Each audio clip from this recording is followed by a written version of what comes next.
কাঁধ দুটিতে ছিল বইয়ের বোঝা। পড়াশোনা শেষে চাকরি খোঁজা হলো না অত সোজা। অবশেষে পেলাম আমি 10,000-এর চাকরি। সংসার চালাতে ওটুকুই টেকানো হয়ে পড়ল দরকারি। আন্দোলনে গেলে আবার ছুটি হয়ে যাবে, সপ্তাহ শেষে অনেকখানি টাকা কাটা যাবে।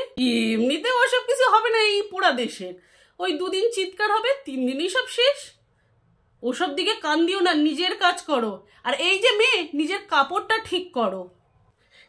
এই বলতেই মেয়েটি গর্জে উঠে বলল, আচ্ছা কাকু, তোমার বাড়ি মেয়ে নেই, বোন নেই, স্ত্রী নেই, নাকি মা নেই বলো?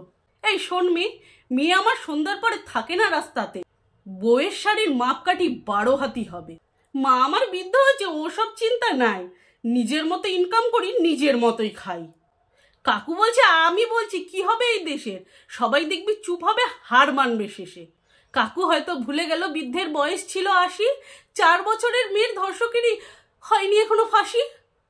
কাকু হয়তো ভুলে গেল বৃদ্ধার বয়স ছিল 80, আর 4 বছরের মেয়েটির ধর্ষকের হয়নি এখনো ফাঁসি। কাকু তুমি বুঝবে কখন তোমার মেয়ে হারাবে যখন? কাকু তুমি বুঝবে কখন তোমার মেয়ে হারাবে যখন? হাত ধরি নই, চলো সবাই এবার তো হাতে হাত মিলাই। দড়ি ধরে মারবো যখন সবে মিলে টান, নিশ্চিত রাজা হবে এবার খান খান।